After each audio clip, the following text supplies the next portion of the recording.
Good afternoon, everyone. I'm Kim Conhauser-Freeman, Executive Director of the Women's Foreign Policy Group, a network of international affairs professionals dedicated to advancing women's leadership and amplifying their voices through substantive global issues programming, as well as preparing the next generation for leadership through mentoring and professional development. I'm delighted to welcome you all to today's conversation on foreign policy and national security challenges facing the Biden administration. With news stories unfolding by the minute, we are very grateful to have a fantastic panel of journalists with us here to put the events into context. Today, we are joined by Washington Post Senior National Security Correspondent and Associate Editor Karen DeYoung, NewsHour Special Correspondent Jane Ferguson, and New York Times National Security Correspondent David Sanger, who graciously agreed to step in for his colleague today. And to lead us in our discussion, Elisabeth Bumiller. She's New York Times Washington Bureau Chief and a WFPG board member. We have a lot of expertise on the call today, and as with all of our programs, we want to include your questions as well. So please send them in at any point during the conversation using the Q&A button at the bottom of your screen, and we'll include as many as we can. Again, thank you for joining us, and with that, I'll turn the program over to you, Elisabeth.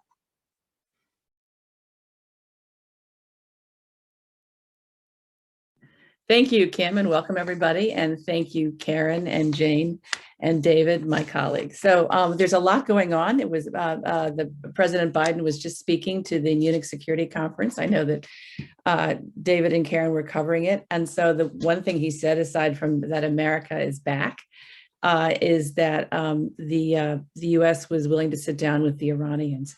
So Karen, why don't you, what lies ahead? How realistic is this? How realistic is it for the United States to get back into the Iran deal?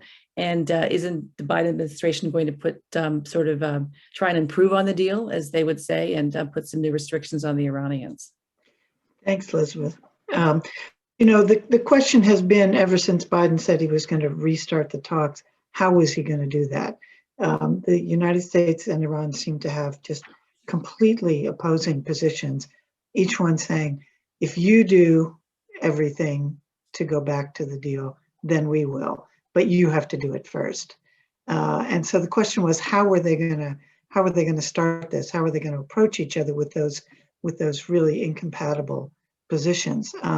This seems to be the way that they've decided to do it. And it's actually something that the Iranians had said that they would do some time ago, where they agreed that the E3 and the EU could provide the venue and bring everybody together and bring the two sides together. And that's what's happened. Tony Blinken, the Secretary of State, spoke with his E3 partners, the Brits, the French, and the Germans yesterday, and they agreed that they would do this. I'm not sure, David, you may know better than I do if they've actually set a date for it, but this is supposed to be the first sit down. And so the question is then, how do they approach each other? How do they come up with what inevitably will have to be some kind of sequenced return to the nuclear deal that allows both of them to get their respective domestic constituencies to think that they're pushing a hard deal?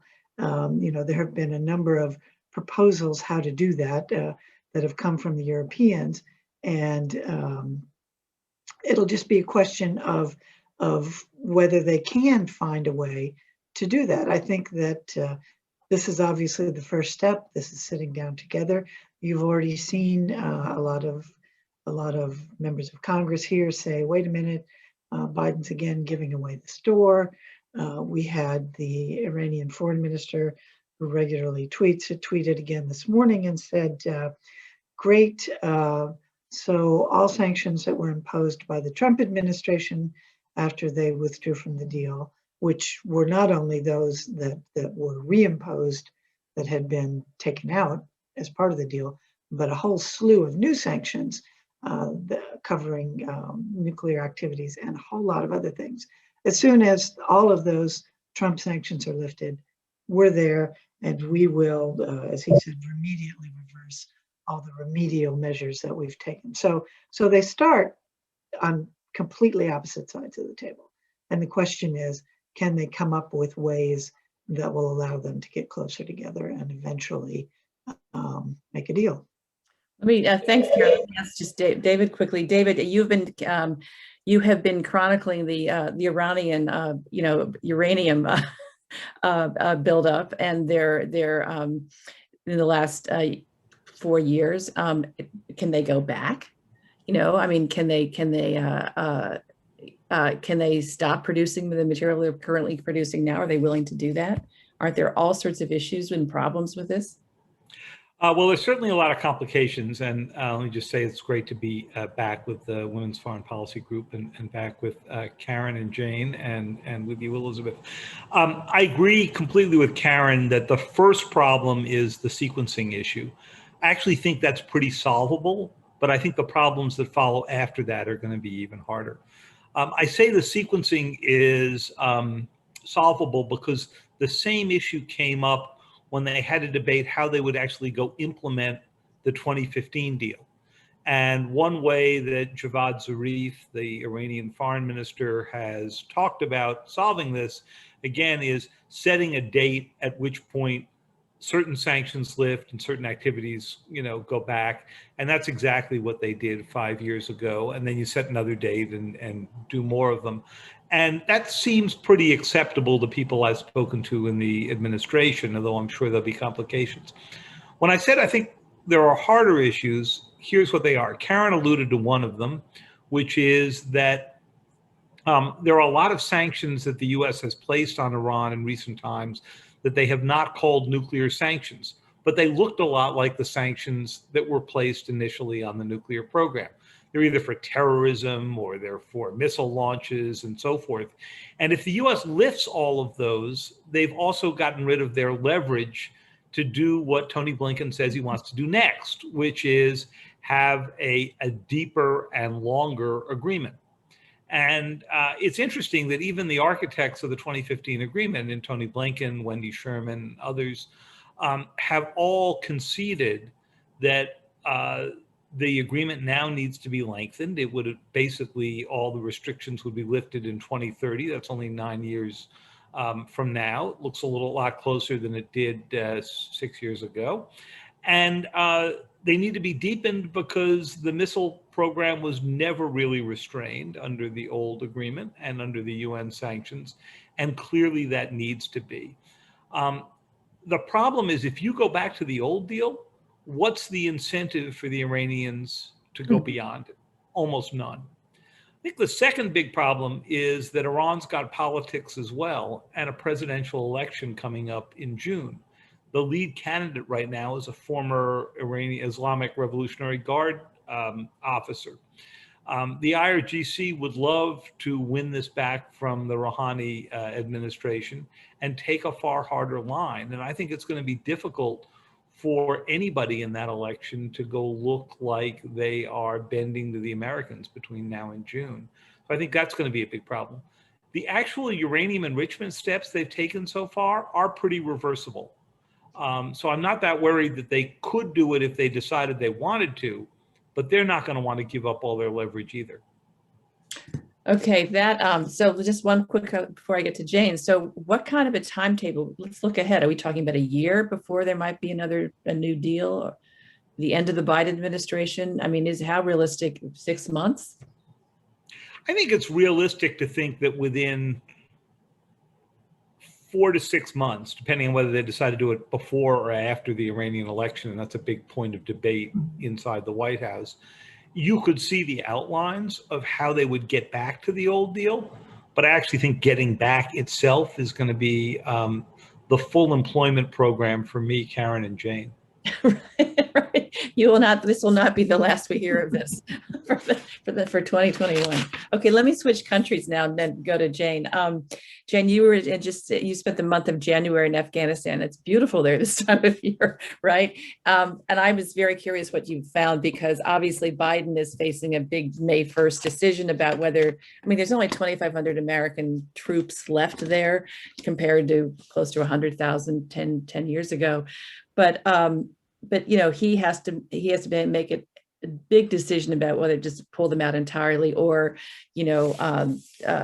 leave some there, which is against his, as you know as well as I do, his natural instincts. He was always for a smaller force in Afghanistan during the endless debates during the Obama administration. So what did you see on the ground there, and what do you think is realistic for, I guess, what do you expect Biden to do, and what do you think is realistic in terms of long-term U.S. strategy? It's a big question, U.S. strategy in Afghanistan. Yeah, I'll just take up the rest of the hour if that's all right. Right. No, thanks. I mean, essentially the situation, it's extremely complex and layered and high pressure in Kabul and across Afghanistan right now. As you've said, this May 1st deadline is looming. This is something Biden has inherited, not just the deal, but that deadline. Now, 2,500 troops, you're right, is not very many, but it's not so much about the number of boots on the ground as the logistics of having intelligence, of having air support. I mean, the US military presence right now is propping up the Afghan government. So this deal would be ideal. It would be fantastic if you had, peace talks that were really going somewhere between the Afghan government and the Taliban going on in Doha right now, or you had, a very stable state and a stable central government, which you absolutely don't. So the dilemma facing the Biden administration is essentially abide by the deal, pull every single last troop out May 1st, by which point it's very unlikely that we'll have seen any real breakthroughs in these peace talks. I mean, they've stalled between the Afghans. When you're on the ground in Afghanistan, you don't really get a sense of any hope with regards to those peace talks. I mean, you get a sense of people digging in and preparing for the next phase, which very sadly is most likely to be an extremely fractured and bloodied civil war. So Biden's option is another way is to play for time, try to get an extension on that deal. Taliban commanders, local Taliban commanders, when you talk to them, say there's absolutely no way that that's going to happen. This deal has to, it has to happen. We're basically expecting all US troops out of here in, a number of weeks. Realistically, though, I think the fact that we've seen Biden say nothing, we've had, the NATO summit of defense ministers, we've had an awful lot of the same commentary. We're not going to abandon Afghanistan, we're reassessing. I think either they're kicking the can down the road or they're letting the Taliban sweat it out a little bit. Now, the Taliban are in an extremely strong position militarily. They can't just rush in and take Kabul, but they are positioned literally to be able to potentially start taking over more urban centers, especially if American troops were to leave, or even if American troops did stay. What if the Taliban march on Kandahar or Kunduz or Mazar-e-Sharif? Would the Americans step in? It would be a test. Would the Americans step in and prevent that from happening, or help those cities be retaken? So they're in a strong position with regards to that, but ultimately they want this deal to go through. So there's a possibility they may give it a bit of an extension because this is a win-win for them. Long term, though, in Afghanistan, there is a deep sense of fear and worry about the fracturing of the state, the fracturing of the security forces, and of a much more deepened and bloody war if the Americans leave. Well, do you feel like we're back where we were in 2001? I hate to ask this question. I mean, it's because that was, you're talking about a long, bloody civil war between the Afghan government and the Taliban is what you're talking about, that will play out all over the country, except for perhaps small pockets of, central Kabul. It depends on who the we is that we're talking about. From an American counterterrorism perspective, potentially, yes. Al-Qaeda have been decimated by the counterterrorism efforts, but that doesn't mean, of course, that they couldn't be resurgent. And we're starting to hear that kind of messaging coming out of various areas, like the Pentagon. Everybody is saying that essentially Al-Qaeda could become resurgent. Now, in a sense, the war against groups like Al-Qaeda has changed since 2001. You do have technological options. But from the Afghan perspective, things are different from 2001. They have a lot to lose. You have a middle class, you have educated women, you have, civil society have everything to lose. And ordinary people, you know, regardless of where you come from or what your politics are, everybody has something to lose in a civil war. And I think that the potential for violence and the potential for massive population on the move and essentially another migrant crisis is huge. So I'm sorry to say, I think it could be worse than 2001. I just remember Michelle Flournoy saying a couple of years ago that when she was number 3 at the Pentagon, that she what gave her hope in Afghanistan was that there was this this young, rising, educated group of young people.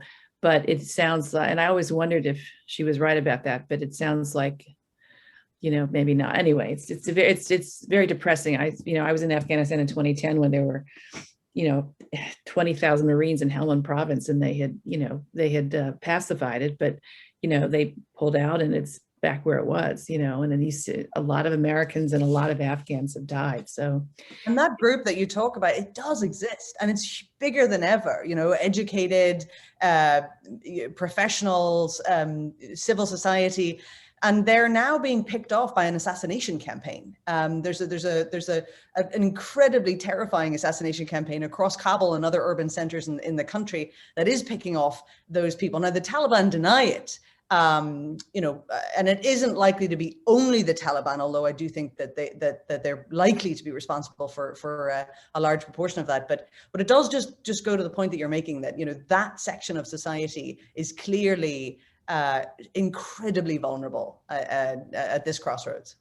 Let me move to another country, to the Yemen, and the Biden administration just announced the end of the U.S. support for the Saudi-led offensive in Yemen. What does that, to all of you, anybody, what does that mean for the war in Yemen, and what does that mean for U.S. relations with the Saudis? Jane, Karen, David, anybody? Well, I think we don't know yet what it means for Yemen. I mean, there have been, the story of, gee, let's get diplomatic negotiations going and come up with a political solution to the war in Yemen is kind of a recurrent story, and it never really seems to go anywhere. Because neither side, the Houthis nor the Saudis, really seems prepared to do that, even though certainly the Saudis give lip service to it. And I believe in their heart of hearts, they would be quite happy if this were over, because it's caused them no end to problems.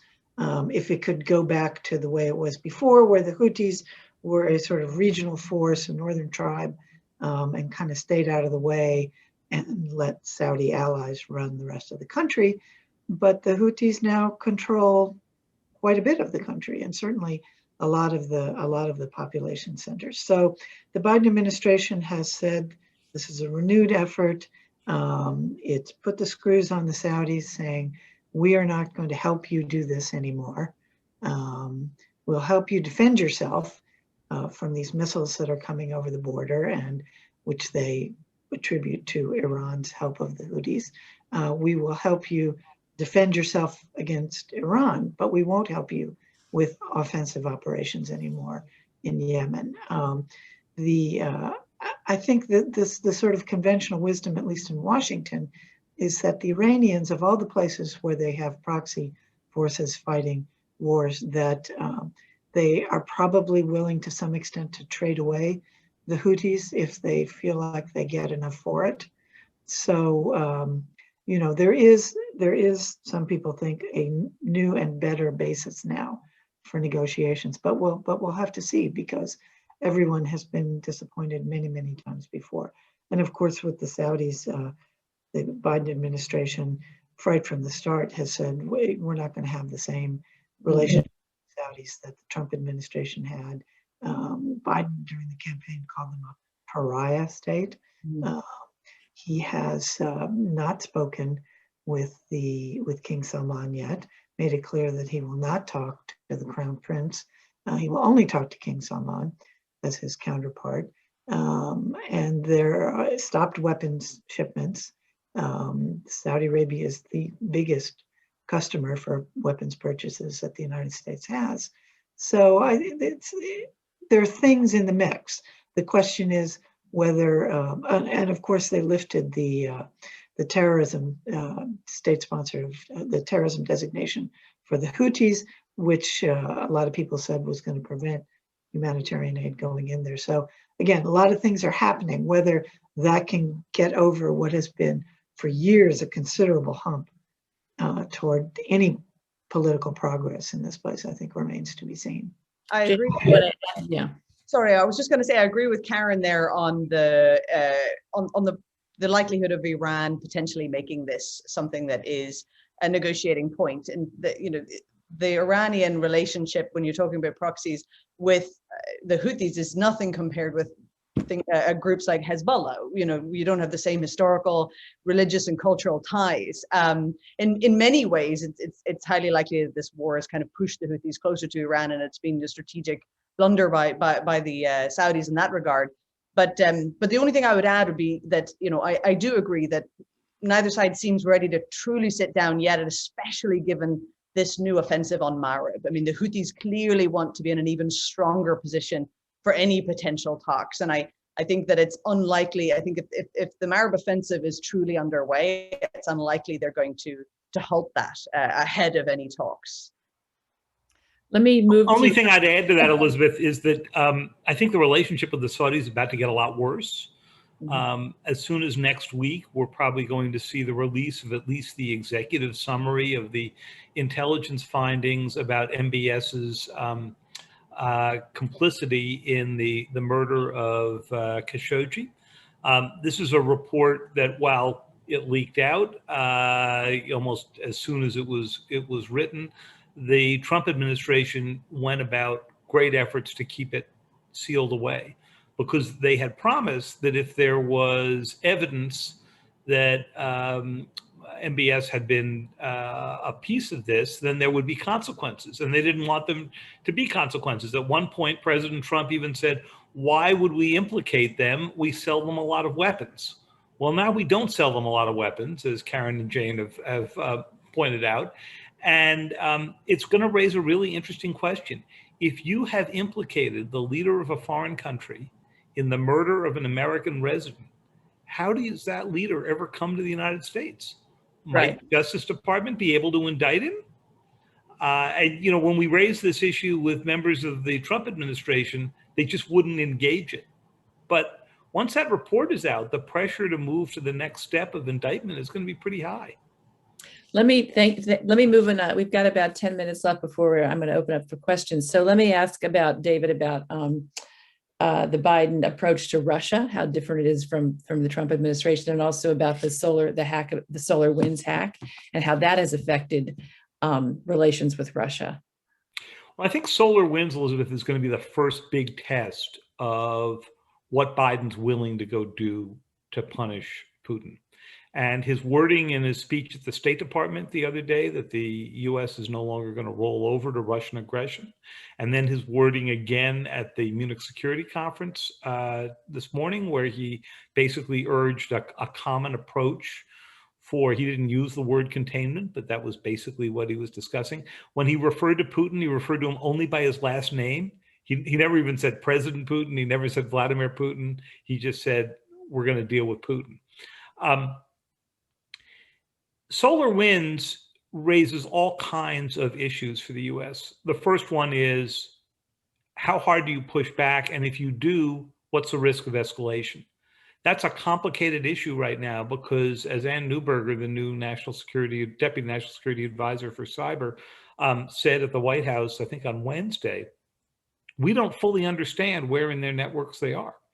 So all that you're hearing right now about how this was just the theft of emails and so forth, maybe it was, but maybe that was just phase one of a much more complex campaign.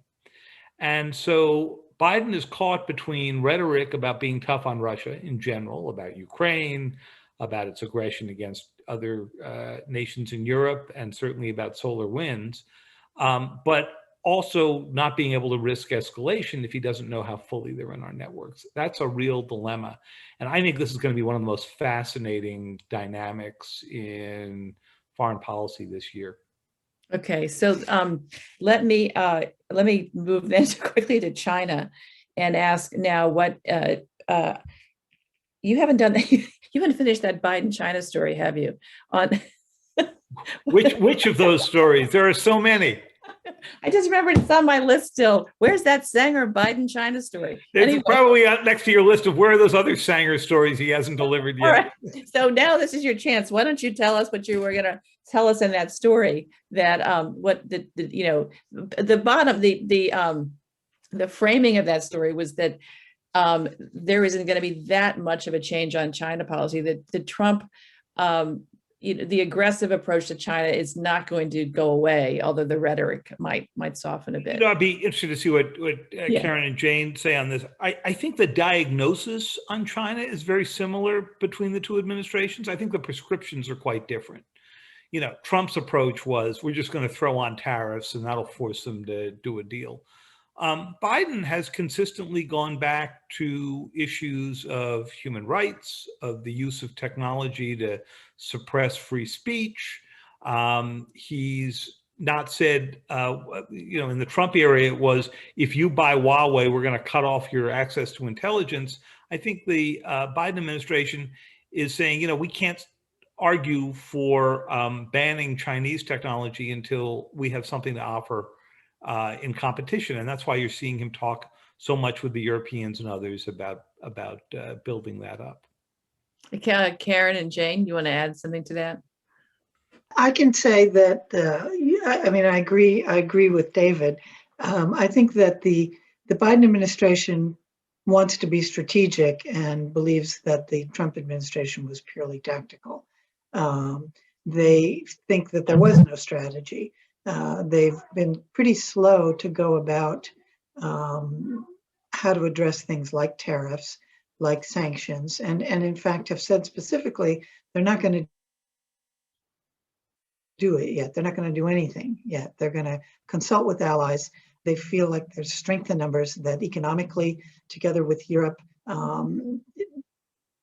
the United States and this combination is stronger economically than China.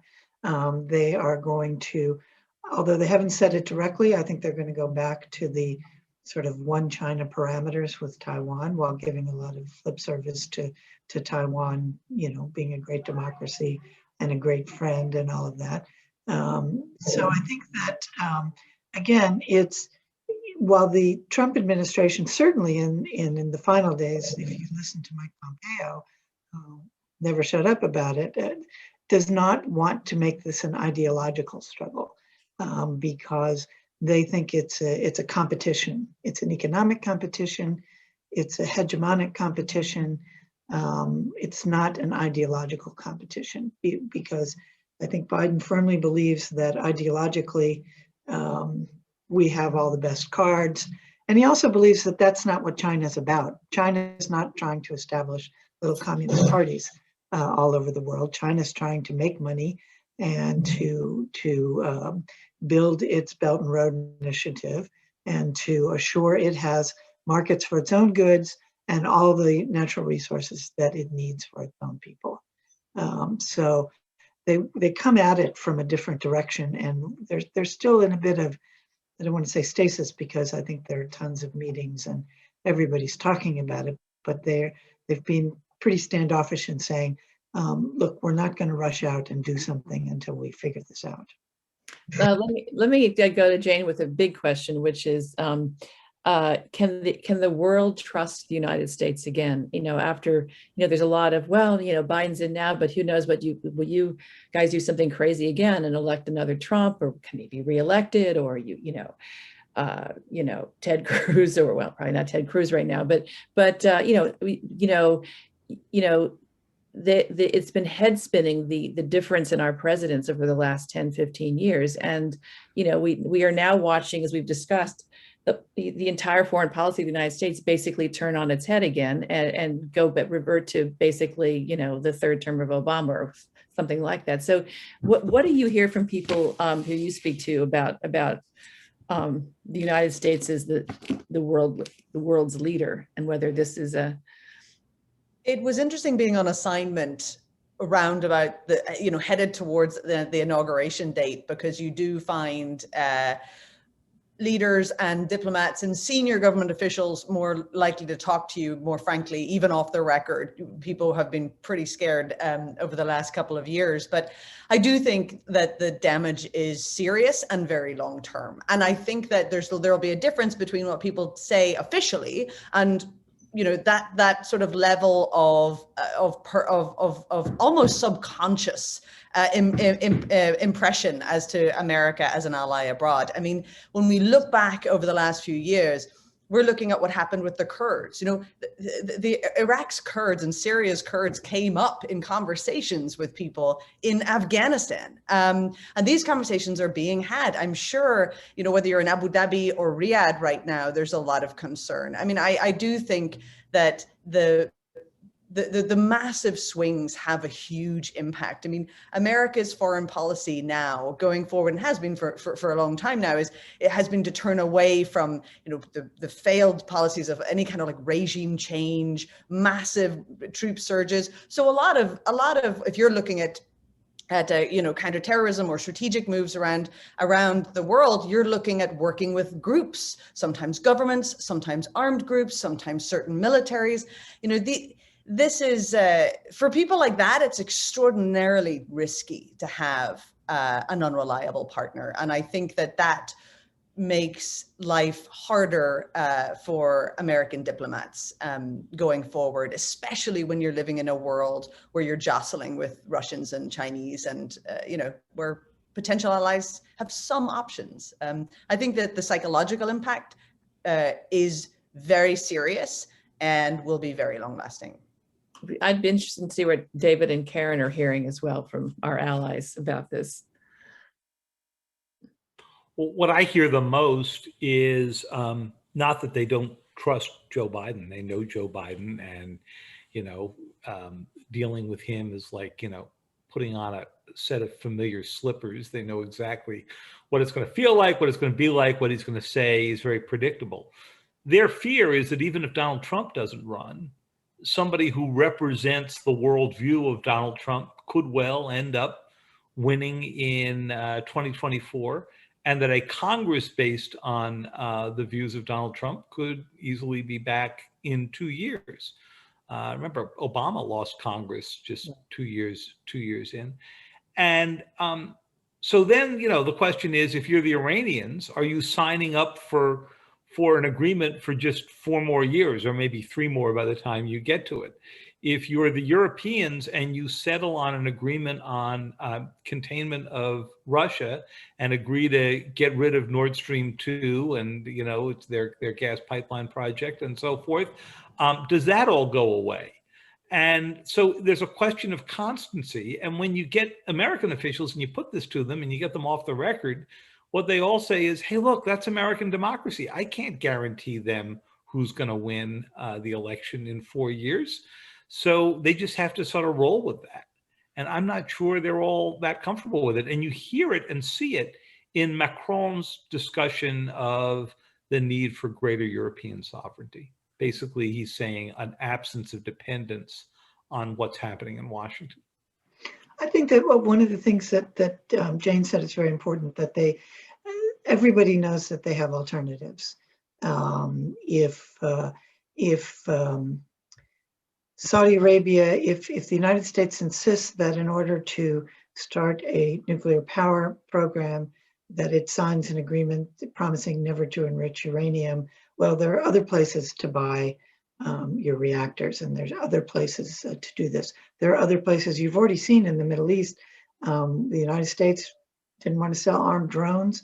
Chinese are only too happy to sell them. So there's that aspect of it. Excuse me. There's also among the Europeans, as David mentioned, Biden's speech was kind of interesting to the Munich Security Conference this morning, where he did his usual sort of America's back, yay, everybody. And then he said, we know we have to re-earn our leadership. I think how they go about doing that is to display a lot of humility, which they're trying to at least on the surface, be humble. But again, they have a lot of pressures. They say, you know, domestic policy comes first. Well, what does that mean in terms of trade policy? What does it mean in terms of putting tariffs on French luxury goods coming into this country? So you know, a lot of this stuff, it's hard. It's really hard. And I think that in large part, much of the world has sort of moved on. The alternative argument is that the sort of post-World War II institutions don't work without the United States being at the head of them.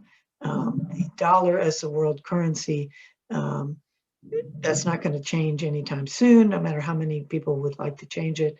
So it doesn't work unless the Americans have a leadership position.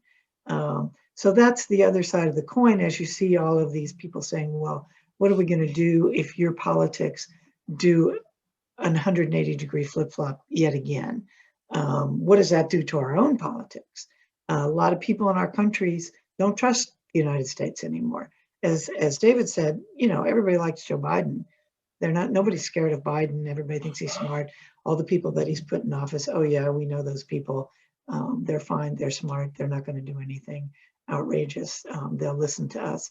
That's fine. But I think that there's still, people are very leery about how long this is going to last, what it's going to be able to accomplish, and what's going to happen domestically in the United States in terms of whether it lasts or not. I'm on mute. Okay, thank you all. I think it's time to go to questions now. There's a bunch here. It's a little awkward. I have to read them here. This is an interesting one about domestic terrorism. For anybody on the panel, to what extent do you think that national security resources will be shifted from foreign to domestic terrorism in light of January 6th, the mob attack on the Capitol? And what implications do you see this causing for the war on international terrorism? That's an interesting question. David, you handled anybody, but I remember you wrote the story with Zolan on the Department of Homeland Security's very unusual warning a few weeks ago that the January 6th attack may not be the last of its kind. And that, yeah, so I think the key issue here is that inside the FBI, inside Department of Homeland Security, there's been growing alarm about right-wing inspired domestic terrorism for some time, but they just weren't allowed to say it, right? The only way that Donald Trump would permit a discussion of domestic terrorists is if they were Antifa or they were on the left.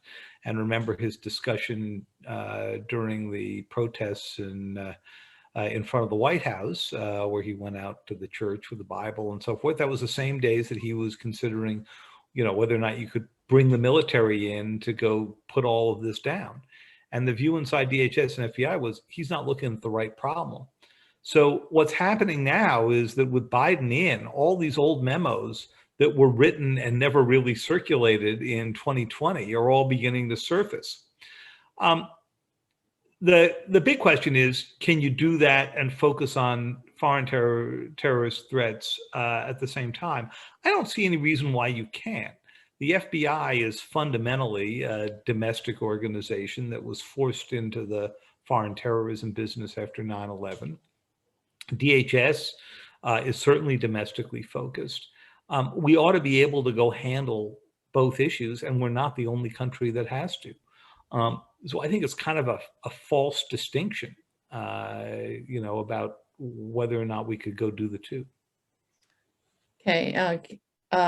Let me move to the Middle East, which we haven't talked that much about. There's a question about the panelists' views on the likely Biden approach to the Palestinian-Israeli issue, and whether Biden will be willing to put his foot down on settlements, and will he assume a more even-handed approach compared to Trump? Well, we've seen, of course, the lack of the phone call has been the big conversation. You know, so there's certainly some pretty obvious messaging there. And I do think, it does make us remember. I remember covering, being in Israel many times during during the Obama administration, whenever tensions were extremely high over the settlements. One thing that I have found kind of interesting has been just the complete lack of conversation about Jared Kushner's deal of the century. I mean, it really is not even being discussed. It's not even something that Biden administration officials are being asked about, to my knowledge. So we're back now to talking about settlements, but we have to remember that Biden inherits a very different situation in terms of what's going on domestically in Israel, and what we've been seeing on the West Bank during the Trump years. I don't know whether or not we're likely to see any serious clashes or massive pushback, but diplomatically and I think rhetorically, everything will of course do a 180. What that'll mean on the ground, I think it's very unlikely. I think if you're in the West Bank today, I doubt if you'll have a very hopeful Palestinian population there expecting any real action on the settlements. I say, of course, I guess it was yesterday, Biden finally spoke to Netanyahu. There wasn't a whole lot that came out about the conversation, but I think that they have taken some steps. They renewed, or said they were going to renew aid to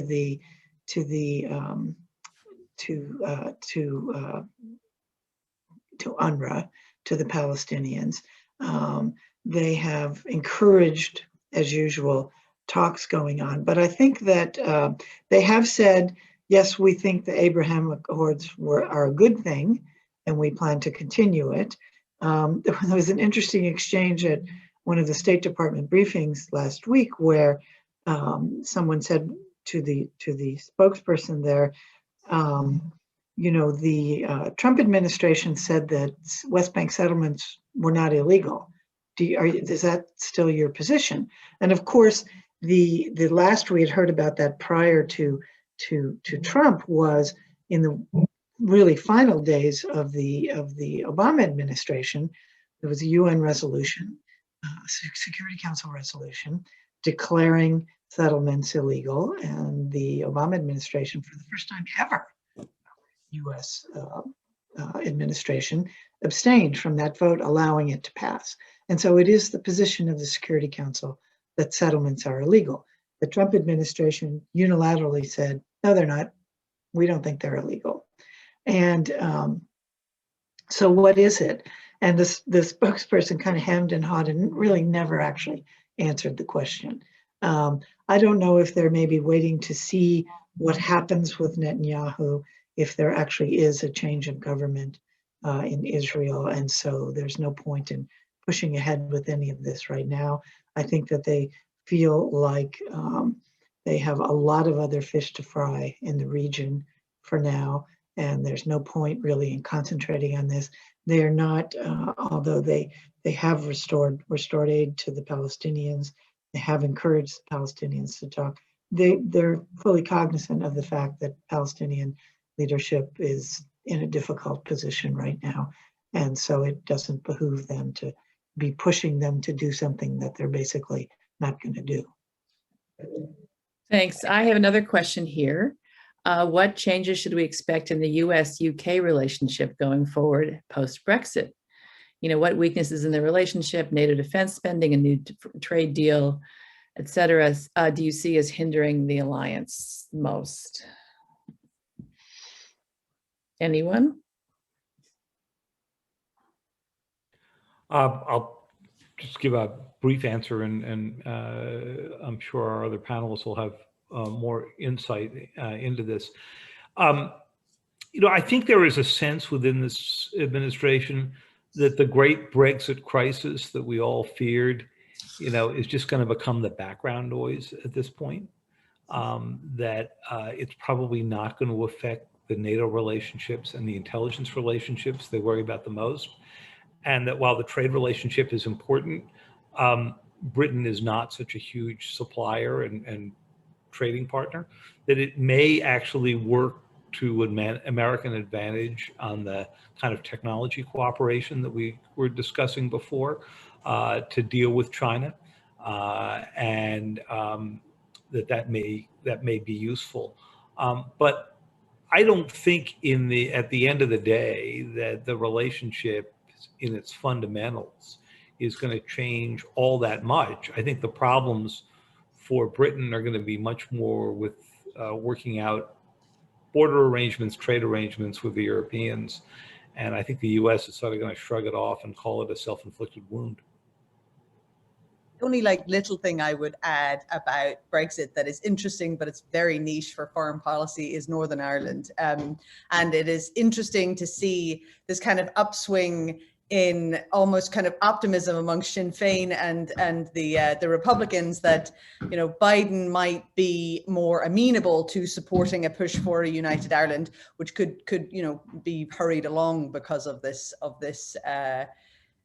basically the technicalities of Brexit and the Good Friday Agreement. I don't think it's likely. I think that's probably misplaced optimism. I'm sure Biden has much bigger fish to fry, but it's creating a fascinating conversation back home in Ireland and Northern Ireland about what the United States might do. And I wouldn't be surprised if Biden starts getting asked more and more questions by Irish and Northern Irish journalists.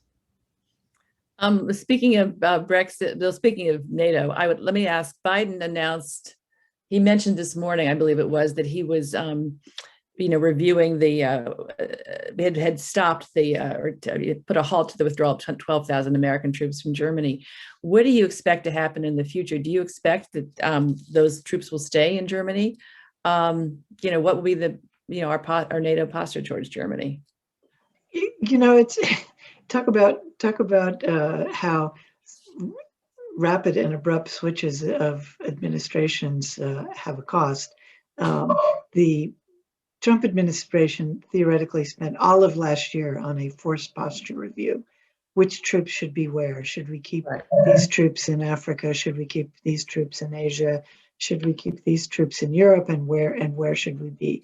The Biden administration has just pretended like that doesn't exist. In fact, they've said specifically, yeah, well, that was then, this is now. We are doing a forced posture review.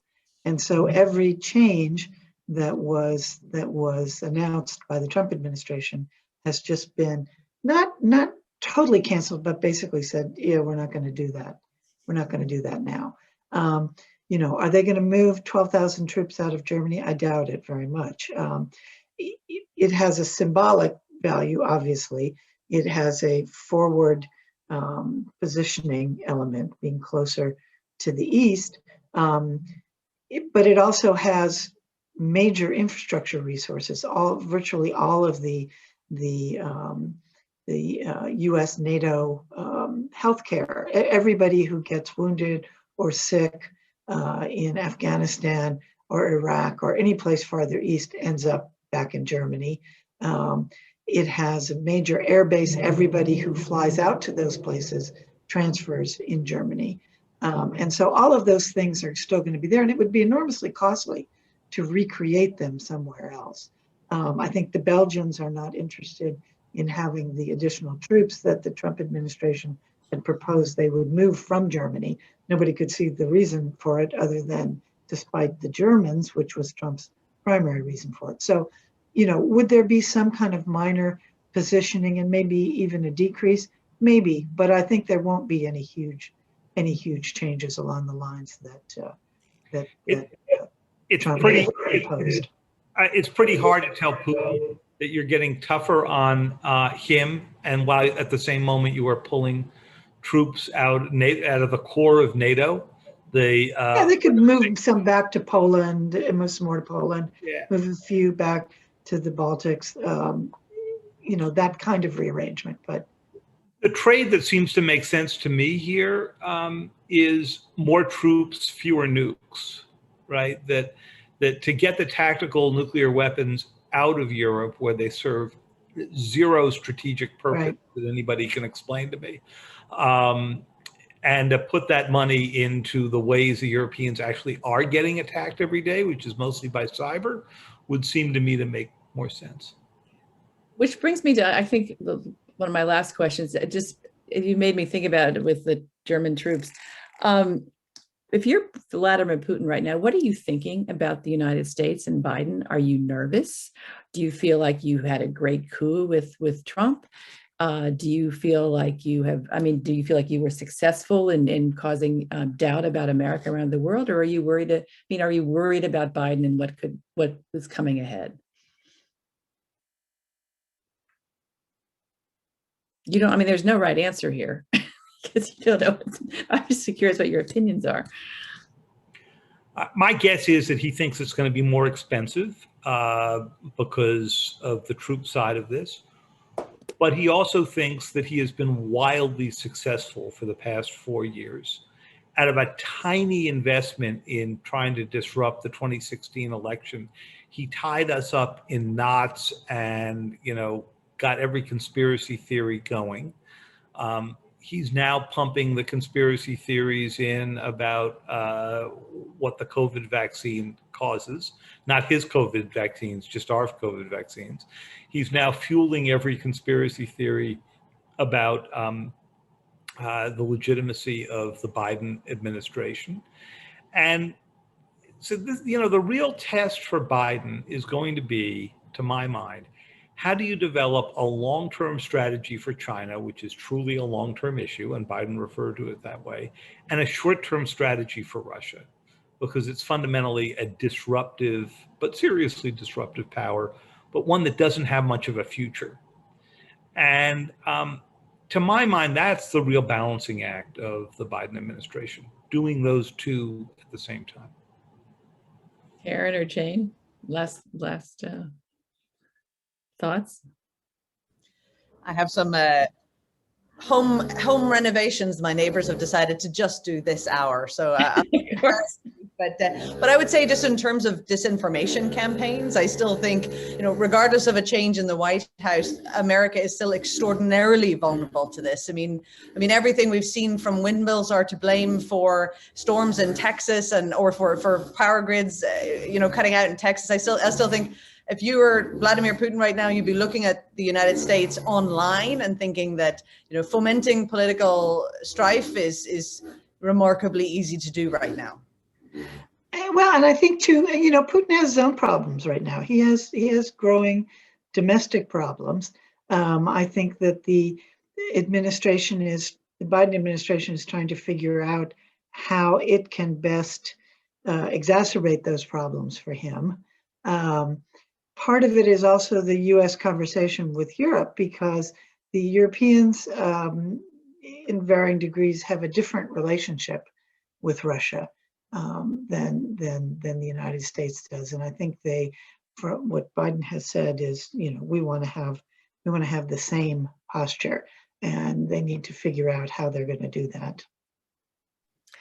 On that note, thank you all. I think we're going to go back to Kim. Thank you to all three of you.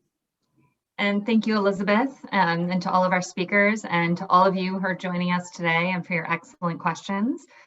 We hope that everyone will stay connected, join us as a member if you aren't already, or sign up to be a mentor at one of our virtual mentoring programs to help support the next generation of women to be prepared to take on leadership roles.